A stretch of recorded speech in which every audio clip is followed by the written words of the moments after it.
Você já se perguntou o que é endometriose e como ela afeta a vida das mulheres? Quais são os sinais e sintomas dessa condição complexa que muitas vezes passam desapercebidos?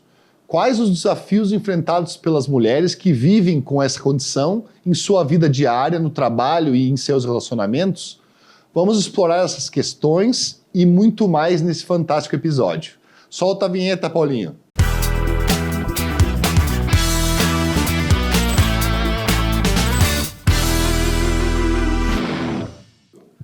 Sejam todos bem-vindos de volta ao Pod Parla, um podcast voltado a assuntos sobre saúde, esporte e educação.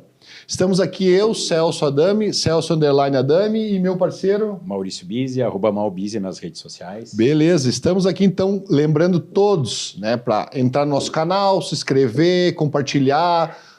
enfim. Mandar para a família, dar o joinha, né? É, isso aí, falar com a vizinha que não gosta, enfim, todo mundo.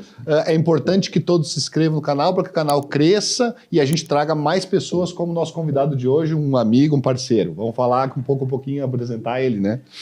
Enfim, antes de tudo, gostaríamos então de lembrar dos nossos parceiros. Hoje estamos aqui então com a Digitals, onde a tecnologia encontra arte. Você que é dentista e procura um laboratório de prótese digital, com fluxo digital, com todo o maquinário para fazer a odontologia do futuro, tá aí, né, Maurício? Isso aí, a gente entrega esses trabalhos para todo o Brasil. Isso aí. Além disso, SCAL, na vanguarda da educação odontológica, uma escola voltada para ensino de pós-graduação em odontologia, dentistas, estudantes de odontologia, pessoal da prótese, né, Maurício? Isso, nos próximos meses, ou nesses meses, tem curso todo mês aí para que o pessoal possa evoluir, né? Estudar um pouquinho mais nessa área. Isso aí, então siga as redes e que a gente tem lá os cursos que a gente tem no mês, né, Maurício? Isso aí. Quem quiser colar a sua marca aqui com a gente, né? Entre em contato nas redes sociais, a gente está aberto a negociações. É, isso aí, beleza. Bom, vamos apresentar então o nosso convidado, né? Sem mais delongas, né? Um amigo de muitos anos, né? Um profissional renomado, um cara que hoje, então, ele fez uma especialidade na área da medicina, um médico, né, que traz muitas vantagens para as pessoas, para a qualidade de vida das pessoas, que é o objetivo do que a gente tem aqui, então, melhorar a vida das pessoas. Ale Calcanhoto, seja muito bem-vindo ao nosso podcast, é um prazer te ter aqui hoje com a gente. Que bom, né, que a gente conseguiu trazer ele para falar um pouquinho, né, do que ele faz no dia a dia.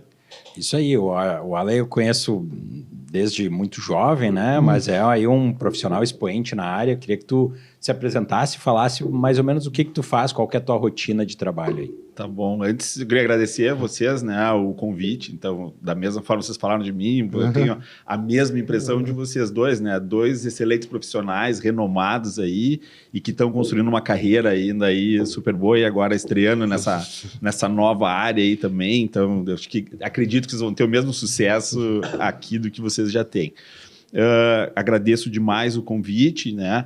Então, é sempre bom vir aqui poder falar assim, do que a gente faz. Eu sou médico, ginecologista, então, depois da residência, eu fiquei especializando mais na parte de uroginecologia, videolaparoscopia, e nos últimos anos eu tenho dedicado mais à parte da endometriose. Então, tanto no tratamento, acompanhamento dos pacientes e a parte da cirurgia da endometriose, da correção desses focos e tal, para corrigir essa afecção aí que piora muito a qualidade de vida das mulheres. É legal a gente entender, assim, porque a gente fala para todo mundo, né? Para pacientes, para colegas, enfim, mas às vezes as pessoas não entendem, até a gente, né? Nós somos dentistas de formação, então para nós a gente acaba estudando e tentando aprender um pouquinho, mas para as pessoas entenderem o que é endometriose e como que essa endometriose afeta a vida das mulheres. Então, a endometriose é o quê? São os focos do endométrio. Então, o endométrio é a parte de dentro que reveste o útero. Então, essas células que elas ficam espalhadas pela cavidade abdominal, elas ficam fora do lugar que elas têm que estar. Então, são focos ectópicos do endométrio. E eles vão responder da mesma forma que aquele foco que está dentro do útero responde à ação hormonal da mulher. Então, ele vai responder dentro, prolifera antes dela no período fértil, então ele vai crescer para receber o embrião, não recebeu esse embrião, ele vai descamar e a paciente vai menstruar. Esse é o ciclo normal. Nessas células que estão fora vai acontecer a mesma coisa, eles vão proliferar, vão crescer, vão gerar uma resposta inflamatória nesse peritônio. E quando ela menstrua, quando tem a queda hormonal da progesterona, elas vão ter essa descamação, só que ali dentro não tem para onde sair. Então ele irrita o peritônio, ele faz essa reação, por isso que tem esse período exacerbado da cólica, da dor, do desconforto.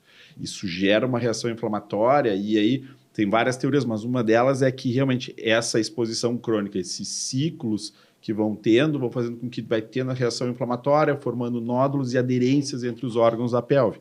Na bexiga, no intestino, eles vão grudando próximos do útero, nas trompas, nos ovários, e isso vai tanto deixando aquela dor que era só no período menstrual, evoluindo para uma dor na relação sexual, na atividade sexual, e até uma dor pélvica crônica. Ela começa a ter dor sempre, todos os dias. E por essa alteração no peritônio também está associada à dificuldade para engravidar e até infertilidade. Então vamos ver se eu queria entender direitinho, assim, porque às vezes a gente fica com essa dificuldade. Então, o normal, vamos pensar assim, a mulher ela tem, então, durante o mês, um período de menstruação, né? Esse período ele funciona, né, como se fosse para preparar o útero, que todo mês ele é preparado para a gente receber o embrião que se iria, na verdade, ficar nessa parte interna do útero.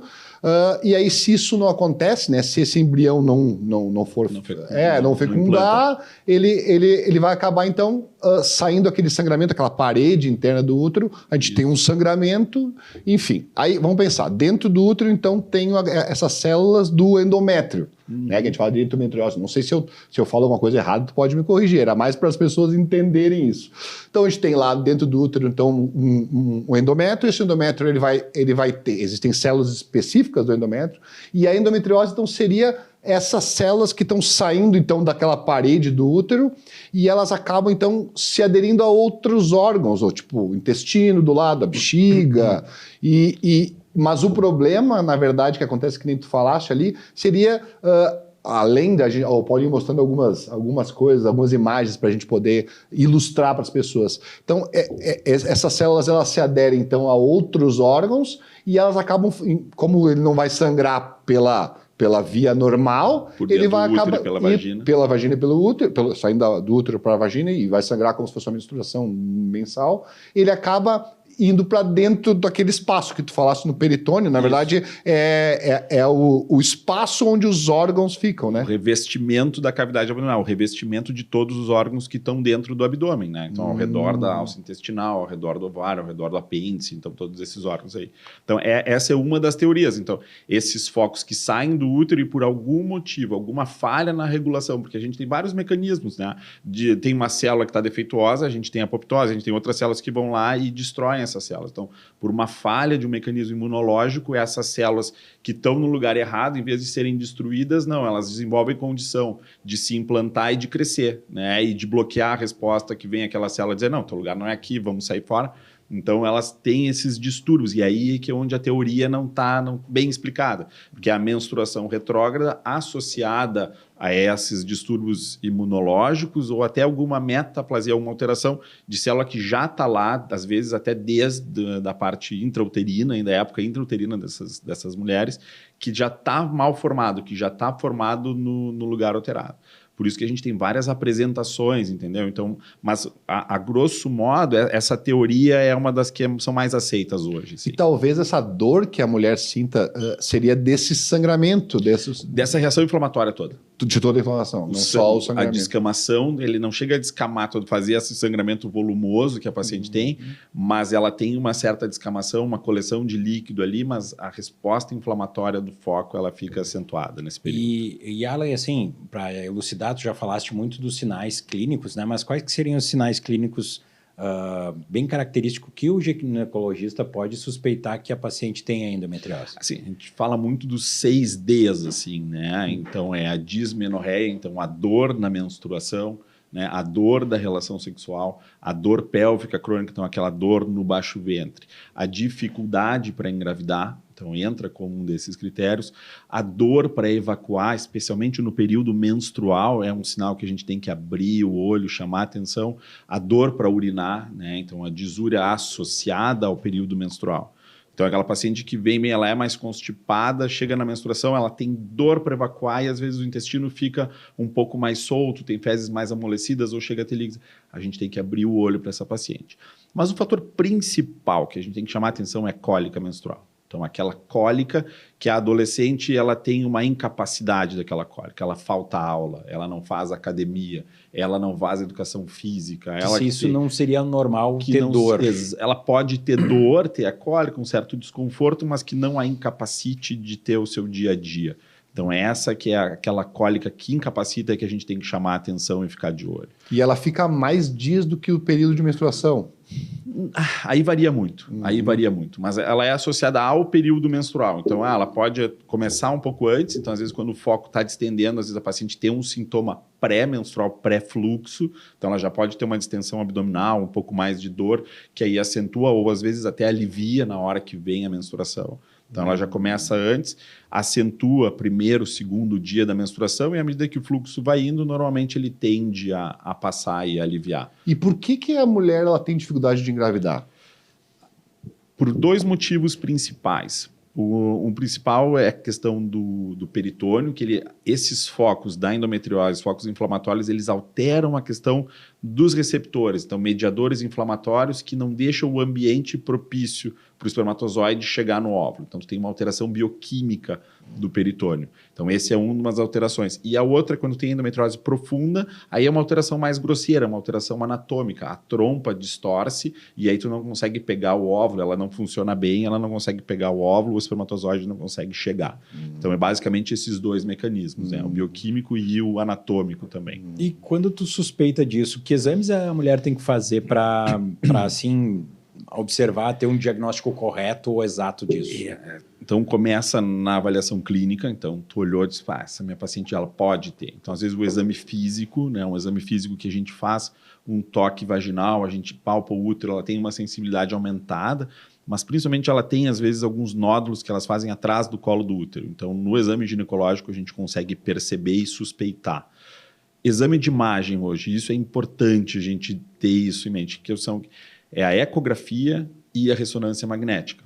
Mas tem um detalhe, não é uma ecografia transvaginal que se pede de rotina, que às vezes o radiologista vai lá, olha em 5 minutos, nem em 5 minutos, às vezes ele olha o útero, mede o ovário, vai. Não, tem que ser um médico que seja treinado para avaliar esses focos. A paciente tem que ter feito um preparo no intestino, então ela tem que eliminar o que tem de fezes na ampola retal, porque às vezes umas fezes um pouquinho mais endurecidas podem sugerir um nódulo de endometriose, alguma coisa. Então ela tem que ter um preparo do intestino e o profissional capacitado para olhar esses focos. Tem sinais específicos que a gente vê se a alça intestinal está deslizando ou está mais aderida. Então, é um exame bem interessante, mas quem tem que estar acompanhando é um profissional que sabe especialista para fazer isso esse aí. tipo de exame. Então, tem a ecografia, essa com preparo, e a ressonância magnética. Mesma coisa. A gente bota um gel dentro da vagina da paciente, ela faz um preparo do intestino, a gente joga soro por dentro do reto, uma quantidade pequena de soro, porque daí ele contrasta, ele consegue mostrar o que é a parede do intestino, ela fininha ou não, e a gente consegue, de novo, com o profissional também treinado para achar esses sinais que às vezes são sutis da endometriose. Qual é o detalhe? Eu não estou fazendo o diagnóstico de endometriose. Eu já tenho a minha suspeita clínica, que a paciente tem ou porque ela tem muita dor ou porque ela não está engravidando, e esse aí vai ver se eu tenho endometriose profunda. O exame que vem o normal não quer dizer que ela não tem endometriose, ela não tem endometriose profunda. Essa que penetra mais no peritônio, que pega alguns nódulos maiores, alguma coisa. Então, essa que faz o diagnóstico dessa endometriose profunda. Então, ele guia muito para cirurgia, para essas coisas. Mas, basicamente, são esses os dois métodos diagnósticos que a gente tem, assim, tanto para o diagnóstico e também para planejamento cirúrgico, né? Acho que nem vocês fazem todo um planejamento de prótese e tal. A gente tem isso, essa visão já mais ou menos também da pelve da paciente do que a gente vai encontrar na hora da cirurgia. Então, a gente entra preparado com esse exame. E aqui em Caxias, felizmente, a gente está bem servido tanto da ecografia como da ressonância magnética. A gente tem bons serviços que conseguem nos ajudar nisso. E são radiologistas ou obstetras, ginecologistas que fazem esses exames? Ou tem um profissional específico? Quem são? A ecografia aqui, né, no Brasil, é ou radiologista ou ginecologista com formação em ecografia que fazem esse exame. Aqui a gente acaba encaminhando bastante para ginecologista que fez a formação em ecografia. E a ressonância magnética é o radiologista. É o radiologista que olha. E a gente deu uma estudada para conversar com o amigo, né? E a gente deu uma observada que em torno de 15% das mulheres têm uma certa prevalência de ter um certo grau de endometriose na idade fértil, né? Como é que a gente pode prevenir ou gerenciar? Existe alguma técnica ou alguma coisa que as mulheres podem fazer para que evitar de progredir ou mesmo evitar de acontecer esse tipo de situação? O que a gente sabe, assim? O que a gente vê e a gente viu na questão de evolução, a mulher foi feita para não menstruar, ela foi feita para engravidar, amamentar e eventualmente engravidar um novo ciclo. A gente tem isso, né, a evolução, as nossas avós, enfim. Então a gente vê que tinha um número maior. Então hoje, com isso das mulheres postergarem a maternidade por N motivos, né, faz com que elas menstruem mais também.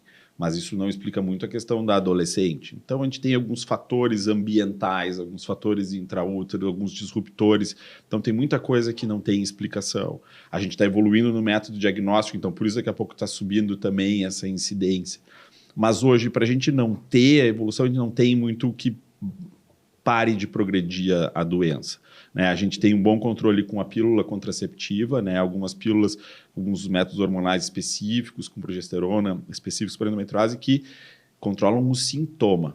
Mas a doença, a gente sabe que de 5%, eventualmente a 15% vão ser aquela endometriose que vai progredir. As outras são mais ou menos estacionadas.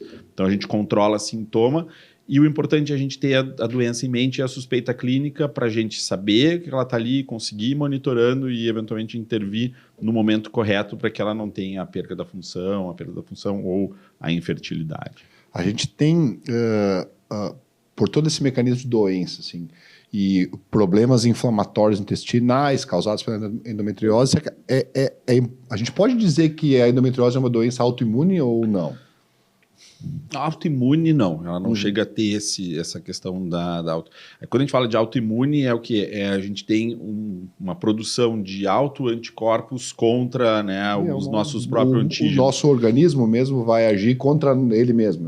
Mas na realidade é quase o contrário na questão, assim, ela tem um problema imunológico, sim, na questão de tu tem uma célula que é semelhante ao endométrio, que está no lugar que ela não deveria estar. Então, a resposta natural do organismo seria o quê? Eu vou lá e vou destruir essa célula. Eu vou lá e vou tirá-la dali. Mas, por algum motivo, ela consegue ter uma resposta, um bloqueio imunológico, que ela não é destruída, ela desenvolve fatores que ela consegue criar vaso e tal, e ir proliferando dentro daquele lugar.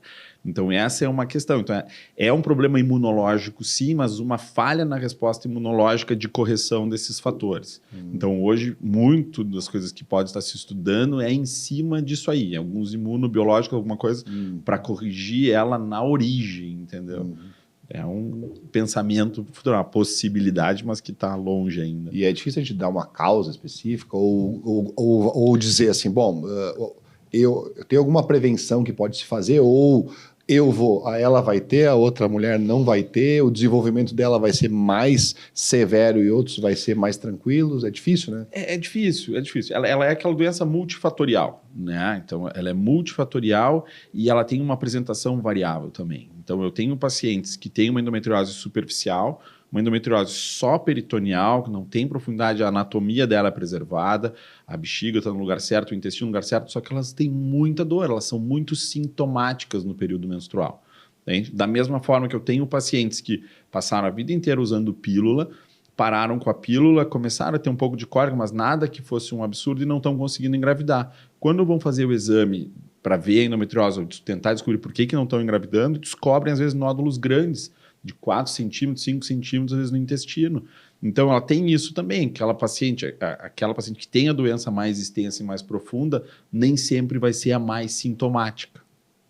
Então, fica difícil. Eu vi que hoje tem artistas que levantam a bandeira da endometriose, Larissa Manoela, Rafa Kalimann, passaram agora a falar sobre isso, e ela expôs, né, que a doença que ela tinha, e ela mostrou que ela passou muitos anos usando o anticoncepcional. Então, se nós vamos pensar, se ela usa o anticoncepcional e ela não passa pelo período menstrual, talvez ela passe muitos anos da vida dela sem descobrir a endometriose. Será que não é Sim. interessante a gente avaliar? Como é que funciona isso? Mas tem uma outra questão nisso aí que tu falou também, que é o seguinte, aquela mãe que provavelmente tem endometriose, nunca diagnosticou e passou, que ela tem cólica, tinha cólica incapacitante, é muito ruim. Quando a filha começa a ter cólica, muitas vezes ela olha e diz o seguinte, filha, te prepara porque a vida é assim, tu vai ter dor.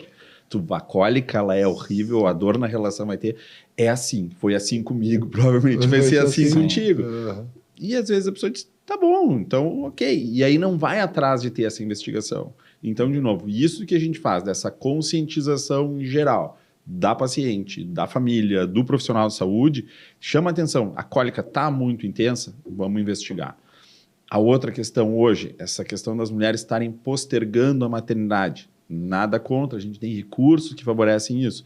Mas a gente precisa começar a pensar um pouco cedo na preservação, né? Eu acho que foi até o Pascoloto que estava aí, ele disse que hoje o planejamento familiar é o planejamento não de não engravidar, mas quando que eu vou engravidar. Então, a gente puxar essas pacientes para mais cedo, assim, e aí já fazer essa investigação, ou ter um óvulo guardado, alguma coisa, essas são interessantes. Da mesma forma, eu já tenho um diagnóstico, o paciente não vai progredir, a gente está acompanhando, está vendo? Bom, essa eu já antevejo que ela pode ter um problema para engravidar um pouco mais na frente. Então, o diagnóstico eu acho que é a ferramenta mais adequada hoje que a gente tem. É pensar na doença e diagnosticar. E aí fazer um manejo em cima disso, baseado em qualidade de vida e o que essa paciente tem de desejo para a vida dela. E há um fator genético relacionado. Então, se a mãe tem, muito provavelmente a filha vai ter. Aumenta a chance, Isso, e aí, de novo, né? As palavras que hoje estão, a epigenética, então tu tem essa questão genética, mas tu tem todo o teu ambiente que vai acelerar ou desacelerar, ativar gene ou desativar. Então isso tudo hoje está muito ligado. A explicar a epigenética, né? É interessante as pessoas entenderem, mas eu acho que na verdade, é o fator de risco que existe e existem fatores ambientais que vão fazer aquele fator de risco isso aí. Funcionar exatamente. Exacerbar, né? Ou aparecer mais. A que eu mais gosto é aquela, assim, a genética carrega a arma, né? Mas quem dispara é o ambiente, entende? Então, é mais ou menos essa a questão. Da mesma forma que tu consegue corrigir vários fatores do teu dia a dia, do teu ambiente, para diminuir a expressão da doença também e o controle. Então... E além, assim, a gente falaste que é uma doença inflamatória, né? Tu falava de vários órgãos, até pode pontuar alguns órgãos vizinhos que podem ser influenciados em detrimento à aderência ou à localização. E esses órgãos, eles ficam debilitados ou só o quadro de dor que acontece? A gente tem critério, né? Assim, a endometriose profunda, essa que pega, ela vai ter, a maioria das vezes vai ser o comprometimento do útero sacro, é um ligamento que sustenta o útero, né? Mas em torno de 40% dessas pacientes podem ter acometimento do intestino. O intestino é o que acaba sendo mais acometido, principalmente a região do reto, a transição com o sigmoide, até pela proximidade, né, anatômica do depósito das células ali em cima. Então, a gente tem critérios. Se essa doença do reto ela está acometendo mais do que 50% da circunferência da alça, ela já tem uma chance maior de ter uma obstrução intestinal. Então, essa é uma paciente que a gente tem que ficar um pouco mais de olho e já teria uma indicação médica de fazer a cirurgia, e não tanto na qualidade de vida. A cirurgia é remoção de uma parte do reto ou intestino. Vai dependendo do que a gente encontrar, né? Às vezes a lesão ela é grande, mas não está muito profunda, eu posso tirar só limpo, eu faço um shaving, eu tiro a lesão e deixo a parede do reto praticamente intacta, eu dou um ponto para aproximar. Se é uma lesão mais profunda, a gente faz uma ressecção da parede e às vezes quando a lesão é mais extensa ou principalmente multicêntrica, eu tenho várias, na mesma alça eu tenho várias lesões, aí eu tenho que ressecar todo esse pedaço de intestino. Então isso aumenta tanto a morbidade da cirurgia. E uma coisa que a gente discute pouco, assim, as pacientes têm muito receio da cirurgia. Vou fazer cirurgia, vou ficar com a bolsa de colostomia, eu vou ter uma... Mas a gente tem uma questão da sequela pós-operatória. Quando a gente fala de câncer, tu quer curar, tu quer ficar vivo, tu quer ficar... Mas a gente faz uma cirurgia, às vezes mutiladora, é grande também, e às vezes a paciente jovem tem que ver com sequelas, às vezes urinárias, às vezes evacuatórias, urgência evacuatória, disfunção para evacuar, e às vezes isso com o tempo corrige, mas algumas passam longos períodos da vida com isso, e vale a gente pensar nisso na hora de indicar a cirurgia. Então, voltando ao que tu perguntou, o comprometimento funcional, que nos preocupa principalmente, então, é a obstrução, então, do intestino, que não são todas que vão evoluir, às vezes obstrução do intestino delgado, e principalmente a doença quando ela é lateral, que é onde pega a passagem do ureter. Então, o ureter que leva a urina do rim até a bexiga, a lesão pode crescer e obstruir esse ureter. Então, várias vezes as pessoas fazem a hidronefrose, voltam a urina para o rim e elas perdem o rim e perdem a função desse rim. Então, algumas vezes já pacientes nefrectomizados pela evolução do quadro, porque perdeu. Então, nessas situações, a cirurgia é isso que a gente quer com o diagnóstico precoce, é evitar essa perda da função. Aí a indicação cirúrgica é médica. A gente não dá, óbvio, dá opção para o paciente, mas a gente diz, olha, o teu caso é cirúrgico, a gente não vai manejar de outra forma para evitar perder. E há a possibilidade de ter que reintervir ao longo dos anos? Tipo, vou fazer uma cirurgia de endometriose agora, depois eu vou ter que fazer daqui a 10 anos? Ou essa cirurgia, ela previne um pouquinho a evolução? Tem teorias também em torno disso, né? Uma das teorias que a gente tem seria uma doença monoclonal. Então, uma célula que estava defeituosa, tu tirou ela, as outras, em teoria, vão evoluir bem. Então, seguindo essa teoria, se a paciente foi bem operada na primeira vez, tá? E aí bem operada, a equipe que sabe o que está fazendo, que tem um conhecimento da anatomia, de buscar as lesões, mexer onde precisa, vou mexer no intestino. Então, não só cauterizar, fazer excisão completa do nódulo, do foco. Essa paciente bem operada, a tendência dela é não voltar, é não ter recidiva da doença. Tá? Algumas outras vezes, deixou passar, a lesão era pequena, com o tempo ela cresceu. Então, pode acontecer, principalmente quando a gente opera a paciente mais jovem, ela teria um tempo de ou outras lesões virem a crescer, mas a recidiva da paciente, eu sigo essa teoria, a recidiva da paciente que foi bem operada não tem. Né? Podem ter outras lesões que apareçam. Então, isso para nós é uma vantagem quando a gente opera a paciente um pouco mais velha, mais avançada, velha não, né? Mas um pouco mais avançada na idade. Então, às vezes, 40, 45, então elas estão um pouco mais com 45 próximas. é velho, né? Pelo amor de Deus, né? Mais velha comparada à de 25 ou 30, quando a gente está falando de idade reprodutiva, né? Isso eu sou constantemente bombardeado. É muito difícil a gente falar isso. Assim. Todo mundo é jovem. Todo mundo é jovem, claro, eu concordo. Não, né? Mas quando a gente compara a mulher de 20, 25 ou 30 com essa um pouco mais madura, então 45, 48, a gente faz a cirurgia, essa paciente de 48 eu posso ser um pouco menos agressivo, porque ela vai ter menos tempo para recidivar. Então eu posso não deixar doença, né? Mas às vezes não fazer essa ressecção tão agressiva. E o contrário, na paciente jovem eu tiro o máximo de doença que eu posso, para justamente diminuir essa chance. E há uma idade mínima assim, para operar? A indicação é sintoma, falha do tratamento clínico, infertilidade ou esse comprometimento funcional do órgão. Aí vai depender da idade que a paciente tiver. Da severidade da doença. Exato. E eu entendo que é uma doença evolutiva que, né, ela vai tendo sintomas, vocês vão controlando, desculpa, me corrija se eu estiver equivocado, vão controlando com outros meios, e até vou te perguntar quais meios seriam esse controle para chegar num momento cirúrgico, se fosse necessário. Quais são esses critérios? Eu acho que tu acabaste de falar, mas e qual o melhor momento? Como é que tu define esse momento de cirurgia ou mantém? Eu acho que aí é a grande questão da endometriose, é sempre isso, né?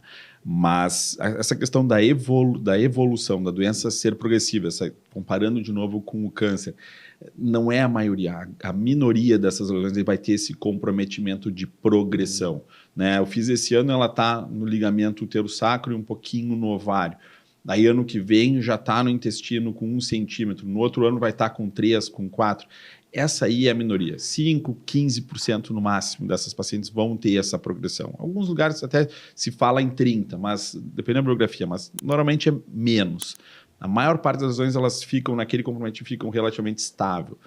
Às vezes, as pacientes fazem tratamentos para fertilidade, né? Vão fazer induções e tal. Então, essas é um capítulo um pouco diferente. Mas, via de regra, a gente vai acompanhando, vendo se por acaso progrediu. O melhor método para acompanhar, ou ecografia, aquela com o preparo. Ela tem um porém porque ela é um pouco chata de fazer, a paciente dói, porque ela fica procurando o nódulo, medindo, toca, aí toca, é aqui que dói, e aí pô, ela é mesmo, é aí que ele vai medir, então é desconfortável. E a ressonância magnética, né? Eu, na prática, o primeiro exame eu prefiro a eco, que aí me dá uma ideia mais dinâmica da pelve, e para segmento aí eu acabo fazendo com a ressonância.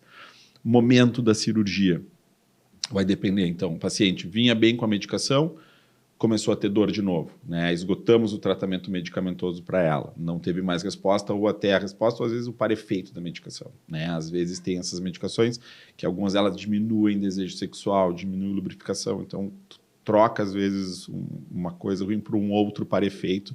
A progesterona, principalmente, pode deprimir um pouco o paciente, então isso é um critério. O outro critério é a infertilidade. Então, a paciente não está conseguindo engravidar e tem a lesão de endometriose. Daí, de novo, te discute idade, mas, via de regra, a cirurgia ajuda nesse momento ela ter a gravidez espontânea ou melhorar o resultado da fertilização. E aí, aquela dor, então, a gente falou na falha do tratamento, e aí entra o terceiro critério, que é a parte do comprometimento funcional, a estenose do uretero, suspeita, uma provável obstrução intestinal. Antes de acontecer isso, aí a gente indica. E a infertilidade, a gente escuta muito, né? Quando a gente vê, a minha esposa tem endometriose, um grau de um certo grau, e aí a gente vai estudar, vai estudar até para vir aqui no podcast, a gente escuta muita coisa que, de repente, não sei se é a realidade, mas é que, de uma certa forma, as mulheres, para tratar a endometriose, elas engravidam. Né? Ou tem uma situação assim, tipo, faz a cirurgia e aí tenta-se de uma maneira rápida para logo engravidar e supostamente ter um benefício do tratamento. Isso seria ter um filho, isso é correto? Sim, ele entra no mesmo mecanismo. Qual é o mecanismo do controle da doença? É o bloqueio da menstruação. Então, bloqueio da ovulação, bloqueio da menstruação. Então, se ela não tem o estímulo daquele foco, ela vai ficar assintomática. Por isso que a gente leva grande parte das pacientes, eu te diria quase que a maioria delas, a gente consegue um bom controle clínico dessas pacientes. E aí entra o papel da progesterona isolada, que é o hormônio que está mais elevado na gravidez, entendeu? Então, é a progesterona, né? É o progestar. Então, esse tratamento são 9 meses que ela não ovula, que ela vai ter uma baixa do estrogênio, e aí, mais se complementar depois com uma amamentação, vai ser 1 ano e pouco que ela vai ter isso, desse foco, tá lá quieto, adormecido, eventualmente se faz uma fibrose em cima, enfim, e pode ser que não incomode mais. E tem risco se a mulher resolver tomar hormônio toda a vida, por exemplo, ou anticoncepcional, ou a progesterona isolada, eu não sei como é que isso se faz. A pílula, é um outro tipo de pílula. Como se fosse um anticoncepcional, né? Se essa paciente ela tem talvez uma endometriose não tão severa, ela pode usar até a menopausa? Ou como é que se faz? Pode. E isso funciona? Não tem efeitos colaterais? Tem, todos. Como qualquer medicamento. Vai ter efeito e par-efeito, né? A gente não tem muito. Então, o que a gente acaba fazendo? Nas pacientes até 30, 35 anos, sem comorbidades, é mais tranquilo. A gente usa a pílula, pode usar com estrogênio e progesterona, até o estrogênio sintético, que é a maioria das pílulas, que é o etinil estradiol. Elas têm até um bom controle da dor. Mas a pílula, às vezes, ela perde um pouco do efeito, a paciente volta a sentir dor e a gente vai para a progesterona. Progesterona no longo prazo, a gente tem alguns trabalhos que associam com um aumento discreto do câncer de mama. Né? Então, um risco pequeno em relação à população geral. Se é um risco que a população geral seria 9%, com o uso da pílula vai a 10%, não chega a 11%, tu entende? Então, é um incremento de risco, mas muito discreto, que tu vê hoje quando tu vai discutir contracepção normal, entendeu? Discute nas outras questões, outras opções. Então, dependendo da paciente, a gente pode escalonar essa exposição sistêmica ao hormônio e aí botar um DIU medicado com progesterona que fica liberando dentro do útero, né? Então, ele liberaria menos progesterona na circulação. Mas, em teoria, ela pode entrar até a menopausa com a pílula sem outros problemas. Voltando um pouquinho, que a gente não falou, né? Mas como é que é a cirurgia? Ela é uma cirurgia aberta, antigamente talvez fosse, hoje em dia ela é feita por videolaparoscopia, como é que funciona? Hoje até se fazia um pouco de cirurgia aberta, né? Mas assim, para tu ter o acesso que a gente tem na pelve, tu não consegue fazer com o corte aquele tipo da cesariana, aquele corte deitado. Tem que fazer um corte em pé. Então, uma afecção de pacientes jovens, mulheres jovens, e aí a gente tem a questão nossa da estética, né? Tu fazer um corte em pé, assim, um talho, não é uma coisa que seja muito agradável. E aí, então, veio com o desenvolvimento das técnicas, a imagem, tecnologia, então tudo isso vindo, a laparoscopia entrou muito bem nesse meio. Então, são cortes pequenos, 1 centímetro, eventualmente 2 centímetros, dependendo, a gente consegue botar o grampeador para tirar a alça intestinal, a gente pode tirar a alça pela vagina, então, às vezes, o número de incisões são pequenas, são de 4, eventualmente 5 incisões de 1 centímetro, meio centímetro a maioria. Então, a recuperação é rápida da parede, então tem pouca taxa de infecção. E a gente consegue ter o que? Além de tudo, a gente tem um aumento, né? Então, a gente tem um aumento, a gente consegue identificar bem a lesão, olhar o ureter, coisas pequenas, elas amplificam, então é mais fácil de operar. As câmeras têm uma amplificação, uma amplificação da lentes, imagem, né? Certo. Então, a gente consegue ter esse acesso, ter essa visão. Então, toda ela hoje é feita por laparoscopia. Então, a pelve inteira, se tem doença em diafragma, tira endometriose do diafragma também. Então, hoje a gente consegue fazer bastante coisa assim e acessar. E o que tu vê de novo na área da cirurgia, que é o teu chão, vamos dizer assim, é a tua realidade diária, né? O que tu vê com o que vem aí de novidade para que possa ajudar esse pessoal ou para te facilitar na tua cirurgia? Hoje, cirurgia é a evolução do equipamento assim, nas energias, né? Então, a gente usa cautério bipolar, usa energia ultrassônica, que tem pouca dissipação de calor, então eu consigo chegar grudado no ureter, cortar aquela estrutura, mas sem ter uma dissipação de calor que vá ter uma complicação pós-operatória um pouco mais tardia. Né? E o que a gente vem falando hoje é a robótica, né? Acho que a robótica é um auxílio, né? É uma forma que a gente tem que, se continuar progredindo, evoluindo, barateando um pouco o custo, ela tem bastante coisa para acrescentar.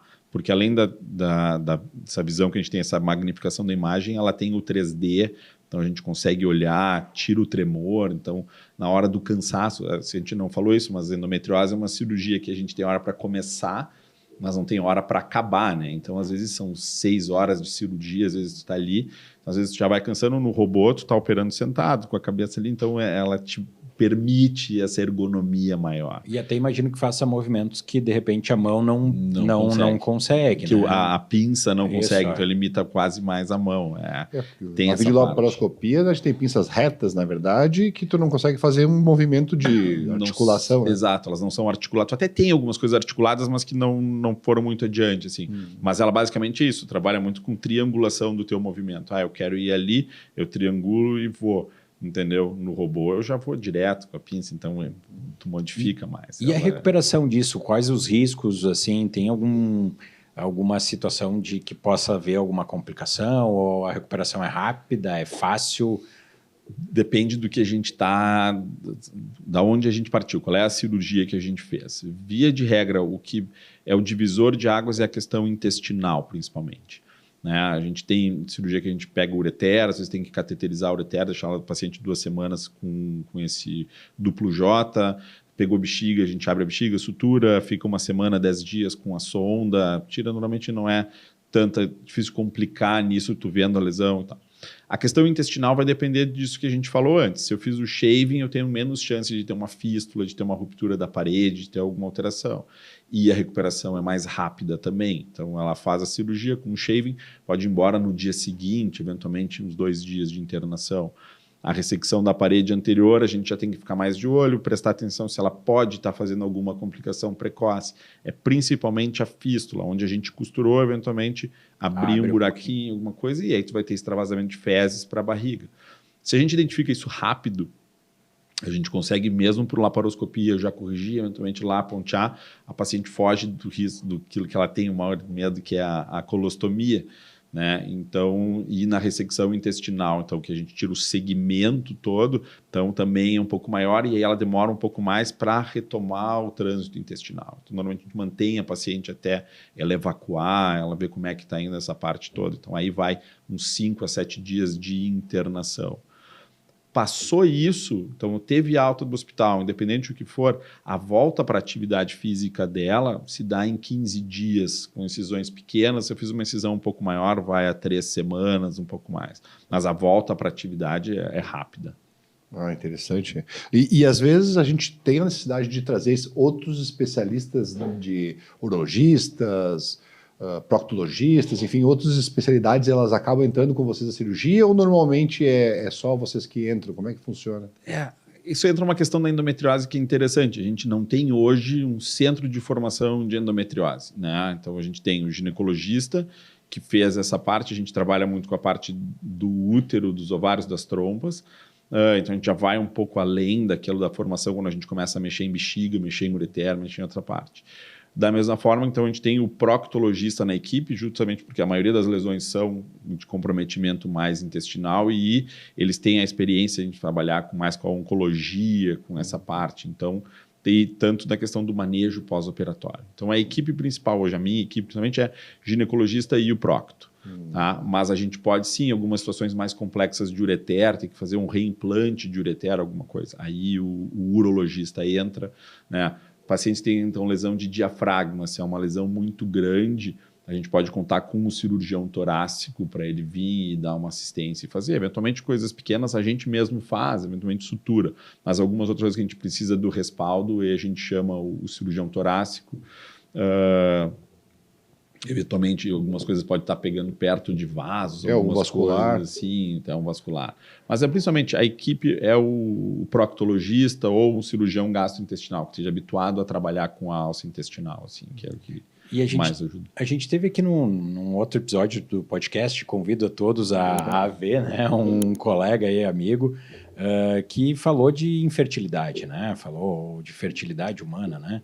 E ele comentou, de uma certa forma, que a endometriose seria um dos fatores. E fazendo, imagino eu, esse procedimento cirúrgico, qual que seria a taxa de sucesso? Ou para as pessoas que querem ter filho e ter essa limitação, o pós-cirúrgico, como é que vocês assim, conversam com o paciente em relação a o benefício da técnica em detrimento a engravidar? Talvez seja difícil até de botar algum número nisso, porque cada caso deve ser diferente, né? Volta aquela questão chata que a gente falou antes, entendeu? O maior prognóstico, o maior fator prognóstico da reprodução é a idade materna, entende? Então, a gente parte disso. Qual é a idade dessa minha paciente? Valeu. Qual é a idade dessa minha paciente, entendeu? Se ela tem... O ponto de corte é 35, tem menos de 35 ou mais de 35. Aí a gente começa a discutir isso e aí entra a indicação da cirurgia, né? Mas naquela paciente que menos de 35 anos, tá? 12 meses tentando engravidar, e aí para fazer justiça, o marido ou o sêmen do parceiro é um sêmen bom, é um sêmen de qualidade, essa paciente poderia se beneficiar da cirurgia para aumentar a chance dela. Né? Enquanto a gente pega nas clínicas de fertilidade, 70% das pacientes começam a ter infertilidade, mas a gente pode aumentar essa chance aí, dizer, em 50%, se não mais. Tá? Por quê? A gente faz a cirurgia, a gente melhora, corrige o fator inflamatório, corrige o fator anatômico e a gente dá mais um tempo para ela engravidar. Então, corrigindo essas questões, que vai variar de 6 meses, a gente tem bons resultados até 18 meses depois da cirurgia. Então, de novo, entra a questão da idade. E principalmente aí na questão da fertilidade, cirurgia para a gravidez, é a questão do ovário também. Então, tem que ver se tem o endometrioma, se tem lesão no ovário, aí é uma outra coisa que a gente tem que ter muito cuidado na hora da cirurgia para não ser muito agressivo no ovário. Porque a mulher, diferente do homem, a mulher já nasce com a capacidade reprodutiva dela ainda dentro do útero e vem só perdendo ao longo do tempo. O homem tem a capacidade de se refaz os espermatozoides. Então, se a gente agride muito esse ovário, seja com energia, tirando muito o cisto, ou esse endometrioma, em vez de ajudar, eu posso até estar prejudicando essa mulher na questão da gravidez, porque eu queimo, boto muita energia nesse ovário, eu diminuo aqueles ócitos, aqueles óvulos que podiam ser fecundados. Então, essa paciente, com menos de 35 anos, tem um benefício mais claro. A paciente com mais de 35 anos, a gente vai começar a discutir qual é a extensão dessa doença, a reserva ovariana, aí ter essa reserva ovariana dosada começa a ser interessante.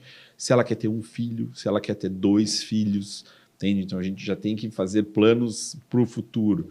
E aí, às vezes, a gente vai indicar a cirurgia, mas a gente já pode indicar também que ela congele o óvulo antes. Ou congele o óvulo, ou congele o embrião, se ela já tem o parceiro, se já sabe quem vai ser o pai da criança, para a gente poder fazer essa cirurgia. Porque, da mesma forma, vou fazer uma cirurgia numa paciente de 38, então ela já tem uma ovulação um pouquinho mais deficitária, uma qualidade de óvulo um pouquinho mais baixa.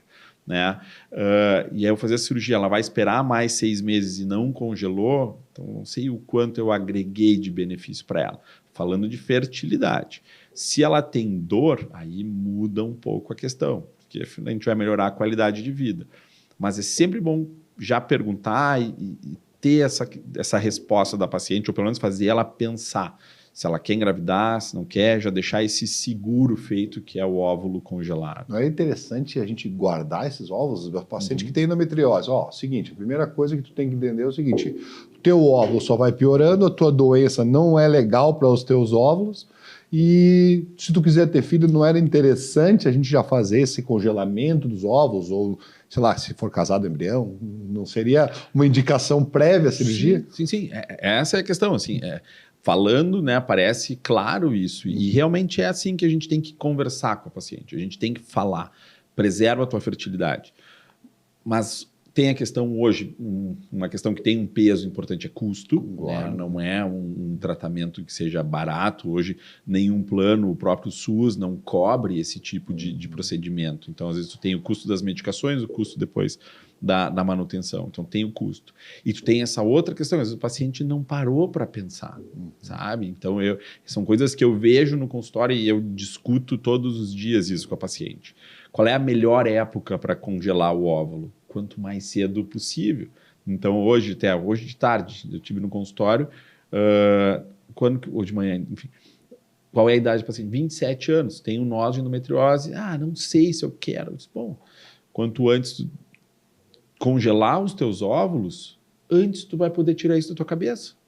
Mas eu não sei se eu quero ser mãe. Ótimo. Congela os teus óvulos, deixa lá congelado e vai viver a tua vida. E aí, com 38, com 39, tu decidir que é a hora, tenta. Engravidou espontâneo? Maravilha. Liga para a clínica e diz, olha, descongela, porque tem menos burocracia ainda com óvulo do que com embrião. E acabou, tá resolvido. Tu teve o teu seguro, tá lá. Não conseguiu? Em vez de tentar estimular um ovário de 39 anos, que já sofreu bastante, tu vai ter um óvulo congelado de 27, 28, de 30, de 31, enfim, né? Mas às vezes são discussões que a gente não tá. Eu penso, com 27, se alguém falasse, congela lá, cara, se tu tem uma situação, né, que hoje quando a paciente tem, às vezes, teve a fatalidade de ter um diagnóstico de um câncer, que ela vai ter que fazer quimioterapia, é mais fácil para ela decidir, eu vou congelar o óvulo agora. Mas se em teoria tá tudo bem, entendeu? E às vezes nem sabe se tu quer mesmo ou não, entendeu? Elas têm esse direito de não pensar nisso nesse momento. Mas elas têm que entender que talvez elas tenham uma limitação de engravidar lá na frente.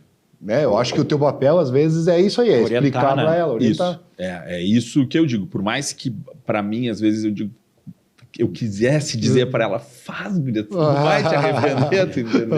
Ajeita, então não vou falar da questão financeira de cada um, mas, cara, prioriza isso aí, faz esse congelamento, e aí tu vai viver o resto da vida tranquila e pode ser que tu não precise, entendeu?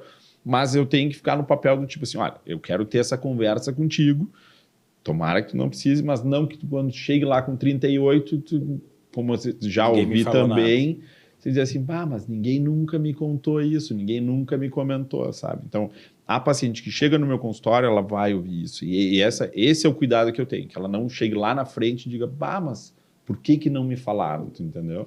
E o grau a gravidade da endometriose pode influenciar na dificuldade de colocar esse embrião in vitro no útero e esse útero conseguir segurar, vamos imaginar assim, isso, porque eu entendo que existem vários focos inflamatórios e que, de repente, isso pode haver uma dificuldade. Isso é uma realidade? Sim. A taxa de implantação, ela reduz quanto mais ativa está essa doença e quanto mais focos tu tem. Então, esse é um campo ainda dentro da endometriose com a fertilidade que é muito... discutível, assim, a gente não tem um consenso nessa área. O que a gente tem que chamar a atenção aqui é que a gente tem uma outra situação que muitas vezes anda junto com a endometriose, que é a adenomiose. E aí a adenomiose é o mesmo foco do endométrio que está fora na endometriose, ele está infiltrado no útero na adenomiose. Então ele também gera uma resposta desse útero que diminui a taxa de implantação. Tá? Então assim, sim, tem isso. Então a gente sabe que pacientes que têm falhas repetidas de implantação tem uma indicação, então, se não estavam querendo operar, aí sim de tu operar e melhorar essa taxa da implantação. A gente sabe que quando tu tem uma paciente que não tem endometriose, a qualidade do óvulo dela é um óvulo melhor, que teria uma melhor taxa de implantação. Tem paciente, então, quando tem o ovo doado, porque às vezes o que acontece? A paciente tem uma reserva baixa, não conseguiu o óvulo dela, pegou de outra paciente que não tem endometriose, este óvulo tem uma melhor taxa de implantação também, ou vai ter igual a da população em geral. Então tem muita coisa nesse sentido, assim. Tu consegue atrofiar esses focos fazendo bloqueios hormonais da paciente. Então a gente mexe, então bastante, bota a paciente em menopausa por um tempo, então dá uma esfriada no processo e aí depois se pensa. Então, aí é uma coisa que não é o que eu faço, eu já estou, né, indo além. Mas tem formas de tu controlar, ou tu dar a volta nessa endometriose. Né? O que a gente acaba voltando para a questão assim, de novo, é a paciente. Tenho muita dor e não engravido, via de regra essa paciente vai ter uma preferência pela cirurgia. Né? Menos de 35 anos sem doença ovariana, se discute a questão do congelamento do óvulo, mas não se dá tanta ênfase. Mais de 35 anos, doença ovariana, especialmente se for bilateral, né, já uma reserva ovariana mais baixa, essa com dor e infertilidade vai para a cirurgia também. Mas nessa, de repente, vale a gente dizer, olha, congela os teus óvulos antes. E será que a gente não falou nisso, mas hoje em dia a gente vê que a doença é uma doença inflamatória, né? Será que a alimentação da gente ela vai interferir nessa evolução da doença? Então a gente fala em cirurgia, fala em controle, mas e a gente não fala numa dieta. Será que uma dieta não nos ajudaria nesse sentido? A gente tem evidência de algumas coisas que a dieta, assim, então essa dieta hipoinflamatória, são termos que a gente vai colocando agora, tanto pela questão da alça intestinal em si, né? Então permeabilidade da alça, uma série de coisas assim, mas a própria questão da alça está menos inflamada. Então, se eu tenho um nódulo, eu estou esse nódulo, então, o útero, o nódulo e o intestino, está tudo grudado.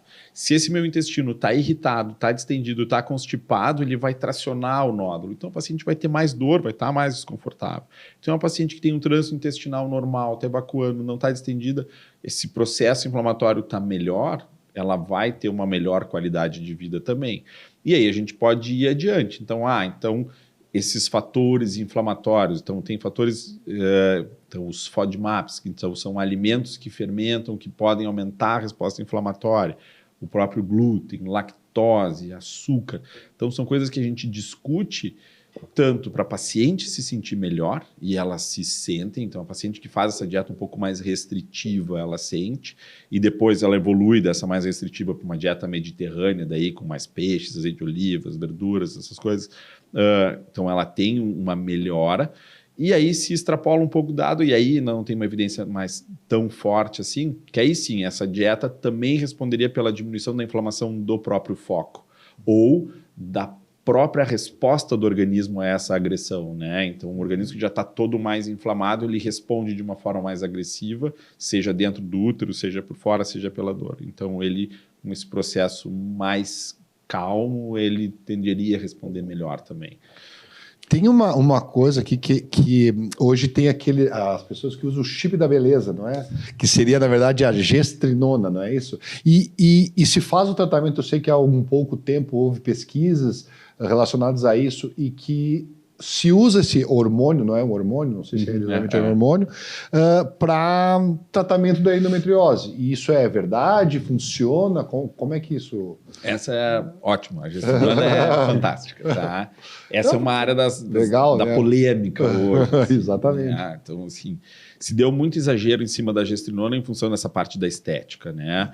Porque ela é um progestagênio, então é um progestagênio, quer dizer, então, ela não é uma progesterona, ele é similar à progesterona, mas ele é sintético, feito em laboratório. Então, a gente diz que é um progestagênio, que ele tem uma atividade mais androgênica. Então, ele é um progestágeno, então ele vai atuar no receptor de progesterona. Atrofia o foco de endometriose, atrofia o foco da onde está a doença da endometriose. Tem a questão do ser mais androgênico, que aí ele teria uma resposta mais acentuada na questão de diminuição da inflamação, e aí ele melhora aquilo que a progesterona isolada ou que o outro progestágeno isolado, que era o Genogest, vai ter, que é uma ação antiestrogênica. É aí que ele vai diminuir lubrificação, que vai eventualmente diminuir libido, tirar um pouco da energia da paciente, deprimir um pouco o humor. A gestrinona, por ser mais androgênica, ela melhoraria esse outro lado.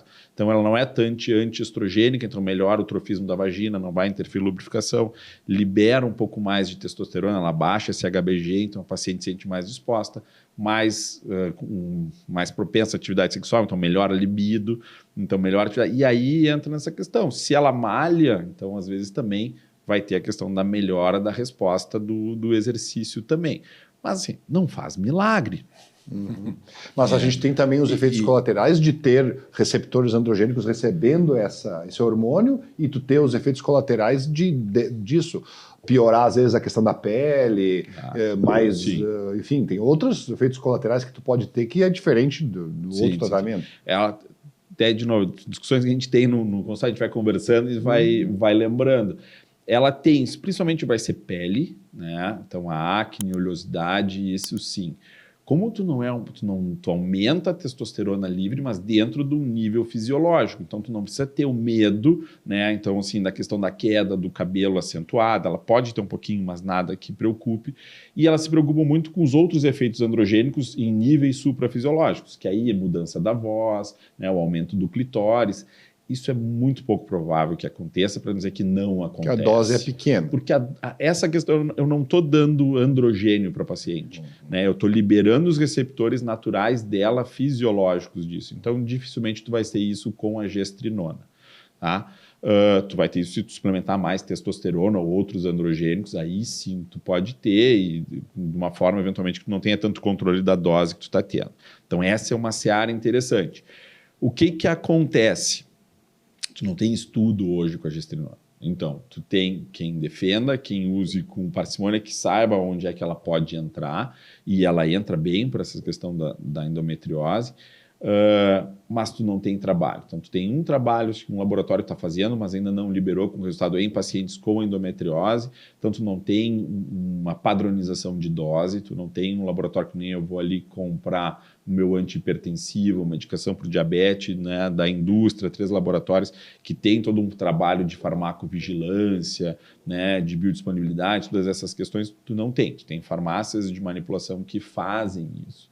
Então, essa é uma crítica de quem não faz, e uma coisa que a gente sempre tem que deixar claro para o paciente é isso. Então, são medicações manipuladas, mas a gente também tem a dose que a gente calcula, eventualmente a paciente vai fazendo acompanhamento laboratorial para efeitos.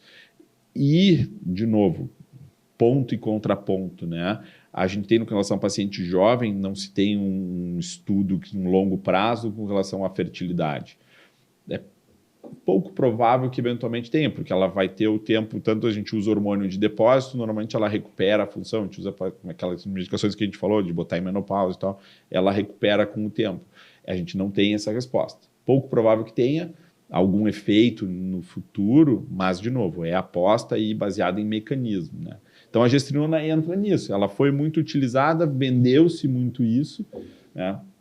E, eventualmente, então, a gente tem, às vezes, um método que podia ser bem utilizado, eventualmente está meio queimado com relação a isso. Né? E tu falaste agora, pegar um gancho aí de menopausa, né? Pelo que eu entendi, a endometriose acontece, os sintomas acontecem muito no período que a mulher né, tem a menstruação, né, devido à alteração idade reprodutiva. E na menopausa, isso, como é que acontece? Ela é eliminada, ela está ali, mas por ela não ter essa alteração hormonal, ela não dá tanta ênfase nos sintomas? Atrofia, via de regra, assim, paciente... Então, é uma doença que responde ao estímulo hormonal. Menopausa, cessou o estímulo hormonal, ou praticamente cessou o estímulo hormonal. Então, esse foco de endometriose tende a ficar quieto. Ela não vai ter ciclo, não vai menstruar, tende a ficar estacionado, não evoluir e, a princípio, o paciente fica bem. Quando é que eu posso voltar a ter problema na menopausa? Se ela começar a ter fogacho, calorão, diminuição de lubrificação vaginal e eu precisar dar estrogênio para ela. Aí pode ser que eu tenha que ter algumas coisas, algum manejo, né? Então eu tenho que ter uma atenção com isso. A paciente tem útero, via de regra, ela usa progesterona, mas algumas pacientes que tiraram o útero, que não precisariam de progesterona, eu sabendo desse histórico da paciente, eu posso estar mais inclinado a associar a progesterona nessas pacientes, né? E aí entra uma coisa que eu vejo, uma paciente com manejo de sangramento normal e endometriose. Não, vamos esperando que daqui a pouco tu entra na menopausa, sabe? Eu não gosto dessa conduta. Acho assim, tá ruim, resolve agora. A gente tem um monte de formas, seja a cirurgia, seja o manejo hormonal, seja o manejo do estilo de vida, né? Atividade física, alimentação, fisioterapia. Então a gente consegue melhorar a qualidade, controlar bem esses sintomas. Então, a gente tem muita opção para controlar do que só torcer para entrar na menopausa e ficar sem sintoma. E para o futuro, daqui para frente, para onde vai o tratamento da endometriose? A gente vai ter outros medicamentos, a cirurgia vai mudar? Qual é a tua visão, assim, da perspectiva de futuro para o tratamento da doença? Olha, tem algumas medicações que estão em estudo, fase bem inicial, que vão na parte do processo inflamatório. Então, tu diminuindo a resposta inflamatória de peritônio, controle de sintoma principalmente. Hoje a gente está no controle do sintoma, né? Eu não estou evitando a progressão da doença, a pílula ela controla bem o sintoma, mas ela não é garantia que ela não vai progredir em algum grau ou mesmo desacelerar isso. Então, eu tenho controle. Perspectiva de futuro seria isso, essa questão eventualmente de desenvolver algum tratamento que fosse na origem da endometriose, não deixar esse foco implantar ou sofrer essa transformação. De novo, ainda está em estudo, tem algumas perspectivas com relação a isso. Se der certo, vai modificar o tratamento, porque tu vai matar a doença, evitar a progressão da doença. Pode ser que daqui a uns anos eu não tenha que fazer, entendeu? Diminuir percentualmente o número de cirurgias que de cirurgia, ou eventualmente não precisar. Então, era da época que se operava endometriose. Então, assim, isso a gente tem, assim, mas assim, num futuro ainda bem distante. Não tem estudos ainda que já estão em fase de estudos randomizados. Com relação à cirurgia, acho que a robótica pode ser uma opção interessante. Tem algumas limitações, então hoje com a vídeo eu consigo avaliar o abdômen todo. Então, algumas coisas com robô, alguns tipos de robôs me permitem isso, outros não. Então, tem algumas coisas que a gente ainda está ajustando, né? Mas a robótica, acredito que veio para nos auxiliar, sim, nessa questão.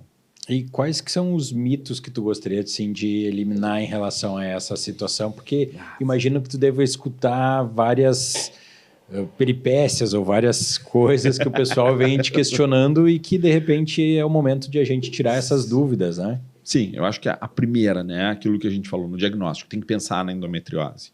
Tá? Então, assim, cólica, desconforto, investiga, pode ser endometriose. Agora, fez o diagnóstico de endometriose, calma, tua vida não acabou, tá tudo bem, entendeu? Fica tranquila, sabe? Se vou poder engravidar.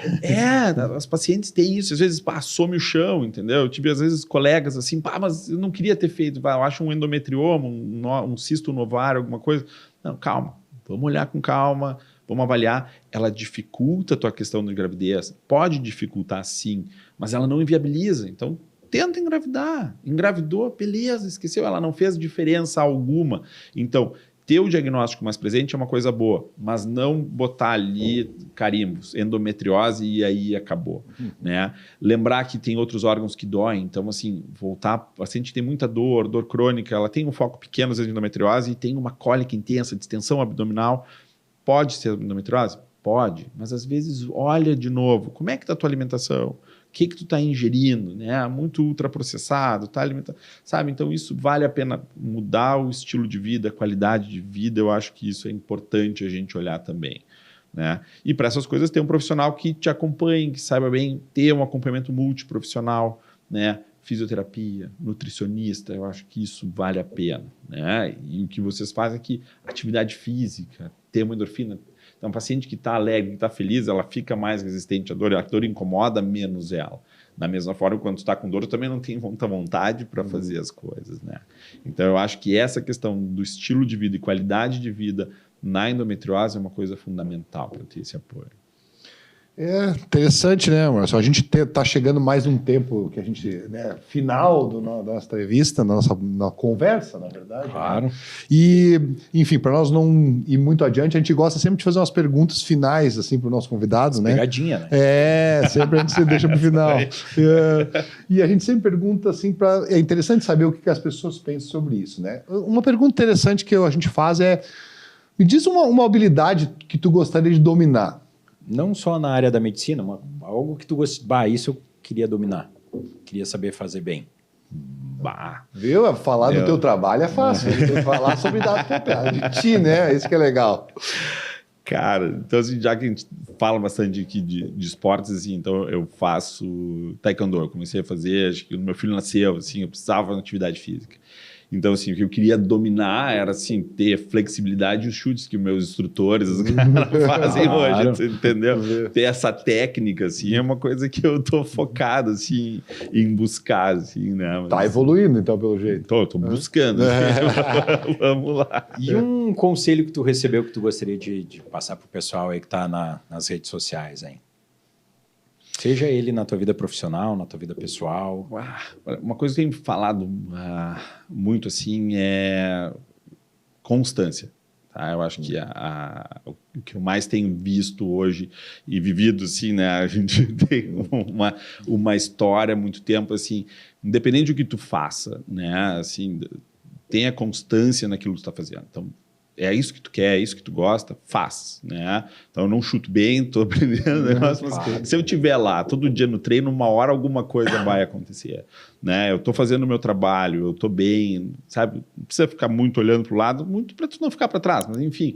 Mas aquilo, tu tá ali, a pessoa sabe que pode contar contigo naquele momento, naquele negócio, para aquilo ali. Então, por mais que às vezes a gente tenha menos vontade, ou acho que não está dando certo, se questiona, mas assim, essa constância é o que vai ter o teu resultado, né? Então, acho que hoje o que eu vejo é isso, assim, é ter foco, determinação e dar constância nas coisas. Uma conquista pessoal que tu, assim, fica feliz em compartilhar. Isso foi legal na minha vida, assim, é familiar, é trabalho, enfim. O que tu se orgulha, né? Tem um monte de coisa interessante, né? Tem bastante. Minha mulher vai ficar feliz se eu falar do meu casamento, claro, né? Tá na hora de tu falar agora. Eu acho que essa foi, assim, muito mais mérito dela, assim, paciência, né? Tá certo, pode ser. Claro. Mas, assim, pessoalmente, assim, eu acho que desses últimos anos, assim, a gente falou assim, o esporte, então o taekwondo, eu cheguei na faixa preta, então assim, legal. eu fui treinando e tal, muita dificuldade, mas essa atividade física para mim fechou bem e para a fase da idade que eu estou chegando, acho que eu preciso fazer essas coisas, né? E recentemente o doutorado, então acho que para a questão acadêmica, assim, é um degrau que faltava, assim, tem outras coisas para subir, mas fecha com a questão acadêmica, a gente está dando aula dessas coisas, então acho que isso, nesses últimos tempos, assim, foi, né? É legal. E um lugar que tu foi, que tu gostaria de voltar, ou de repente algum lugar que tu gostaria de conhecer, que tu ainda não teve essa oportunidade? Vários. E eu saudade né? de tudo que eu não vivi, mas eu acho que, olha, Noronha seria um lugar assim que eu voltaria, né? Que eu gostei. Belo lugar. Que eu gostei bastante. Assim, tô esperando não conheço, meu filho. Estou esperando uma hora conhecer também. Esperando meu filho crescer um pouquinho e aí eu volto para lá com ele assim. Levar mergulhar. Foi um lugar legal, assim. Gostei muito, muito de lá. Um dos nossos hobbies, eu e o Maurício, a gente um dia fez um curso de mergulho, nós temos PADI de mergulho, né? A gente não leva muito adiante o nosso hobby, mas Noronha seria um lugar legal para... Cara, é sensacional. Mergulhar. Noronha é legal. E um conselho que tu daria para quem jovem, quem sabe um médico, um futuro colega aí, que conselho tu daria para ele fazer, além dessa questão, imagino eu, da constância, seja ele na situação aí, né? Inicial da vida. Aí entra nisso, acho que aí o estudante hoje ele tem que estudar, né? Não adianta, assim. Então, tu tem que estudar, conhecer as coisas, estar atento. Eu acho que hoje essa facilidade que a gente tem do mundo está acessível para nós, né? na época da faculdade, um professor de fora, era uma novela para tu conseguir fazer alguma coisa. Hoje, rapidinho, num congresso, manda e-mail, manda WhatsApp, sei lá, quando tu vê, tu tem. Então, assim, tu conhecer as coisas, tu ter esse conhecimento, tu abrir a tua cabeça para várias coisas é mais fácil. Então, que o jovem busque isso, né? Busque enxergar essas opções, abrir a cabeça, eu acho que essa que é a questão, e estudar, né? Acho que, então, é isso que faz a diferença, né? Tu conhecer as coisas, tu conhecer técnicas.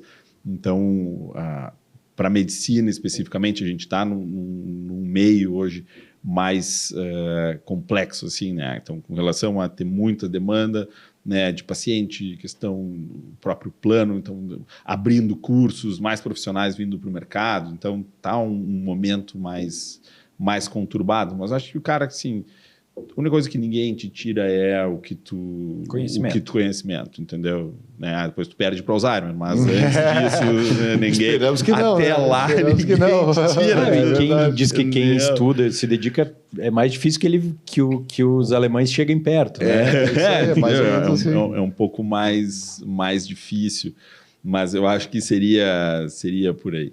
E daqui a 10 anos, como é que tu te vê daqui a 10 anos? Eu já estou começando a organizar agora, assim, algumas coisas. É importante. Daqui a 10 anos o cara tá... Eu acho que o movimento todo que eu tenho feito, assim, é para conseguir tirar o máximo do proveito no meu dia a dia, né? Ter mais consciência do meu trabalho, do que eu estou fazendo, trabalhar com aquilo que realmente me dá alegria, me satisfaz, né? O paciente que entra no meu consultório, que eu vou atender bem, né? E que ele saiba o que ele está indo buscar também, só ali não é só mais uma opinião, só, né, mais um contato. Então, trabalhar isso assim da forma que eu quero, organizar meu tempo, né? Seja até ocupando as coisas que me dão mais retorno pessoal, profissional e, óbvio, financeiro, mas também aquilo que eu estou feliz fazendo. Então, eu gosto de dar aula, eu gosto da universidade, né? Os caras me chamaram que eu pego muito pesado com meus residentes, né? Vou deixar claro aqui. Mas, como dizia o Bernardinho, pode, né, questionar o meu método, né? Mas nunca o motivo, nunca a motivação que me faz, né? O que eu faço isso é porque eu quero que melhore. Pode ser que a forma eu possa trabalhar e melhorar. Então, em 10 anos pretendo brigar menos. Talvez, assim, talvez. Mas todo o meu movimento hoje é isso, assim, organizar meu dia a dia, a forma, minha rotina, minha agenda para que eu consiga trabalhar bem, mas ocupar a família, lazer, né? Ver meu filho crescer, entendeu? Organizar as coisas para ele, porque a gente não sabe muito o que vem aí para frente. É, né? verdade. Então é isso. É interessante, né, para complementar essa história da docência, né? A docência, a gente gosta, faz por isso, não é às vezes nem pelo retorno financeiro, mas também, mas assim, talvez se a gente tivesse todo dia no consultório, o retorno até fosse maior. Mas eu acho que a gente faz por gostar, por passar conhecimento. E eu sempre falo para os alunos que enquanto eu estou incomodando eles, é porque eu estou preocupado que eles aprendam. A hora que eu parar de falar, é porque daí eles têm que começar a se preocupar, não é assim, né? A hora que eu não der mais bola para ti, meu velho, é porque eu não estou mais preocupado com o teu crescimento. Então, enquanto tu está incomodando eles, é porque tu quer que eles cresçam e aprendam. A ideia é essa. A ideia é essa. E se eu incomodo é porque eu vejo que tem capacidade de crescer. Exato. Né? Eu vejo que tem capacidade de buscar, ele pode explorar mais, ela, enfim, pode explorar mais essa questão. Né? Essa é a ideia. Bom, estamos chegando ao fim, né? Vamos deixar um espacinho pro Ali falar das redes dele, onde é que acha, né, o doutor. Como é que... Olha, ó, tá, o Paulinho colocou então ali olha só, ixi, Maria, onde é que vai achar o rapaz ali? Gente bonita, né, cara? Tô vendo aqui, né? Enfim, como é que as pessoas te encontram se quiser fazer um tratamento, enfim, procurar alguma opinião? Então, tem a rede social, né, o Ali_Calcanhoto. Tem ali o número do consultório. Hoje a gente trabalha muito focado então nessa questão. Eu tenho o meu consultório hoje que eu atendo no convênio, mas a gente está montando a gente já tem há 1 ano a clínica que faz essa abordagem mais multiprofissional, né? É o Instituto Endelite, @Instituto Endelite, que a gente tem então toda essa parte do procto, do gineco, agora recentemente então a físio, a nutri, para dar esse atendimento mais integral para o paciente ali. Endoelite. Endo Elite. Ali, olha. Ali, Tá Endo no- Elite, ali à direita. ali. Isso, ali, ó. Ah, legal. Isso, E é quem? Doutor Eduardo Brambila, nosso colega de doutorado, né? É isso aí, é isso aí. Eu, Um baita profissional, né? o Eduardo Brambila, que é professor também na universidade, é um prócto que está aí já há muito tempo, né? Dispensa a apresentação. E o Elvio Miquelon também, que é um outro colega, que foi uma pessoa que, quando eu comecei, assim, era um cara que me permitiu muito crescer dentro da questão de cirúrgica, da segurança da cirurgia, tudo isso.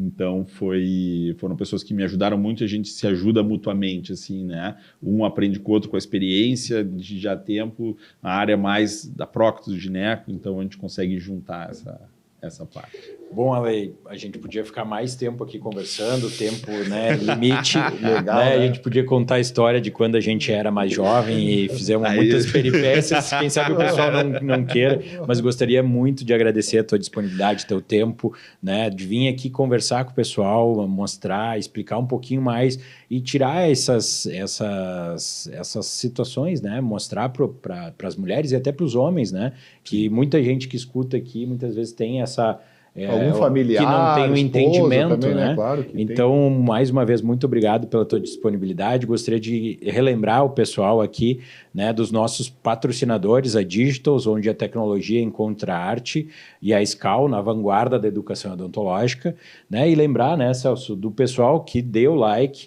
Sigam o Ala e sigam o Podparla, as nossas redes sociais. Isso aí. É muito importante para que a gente cresça, né, e possa estar em diversos meios divulgando, né, o conhecimento, compartilhando com os amigos, com os familiares, o conhecimento aí de tudo isso.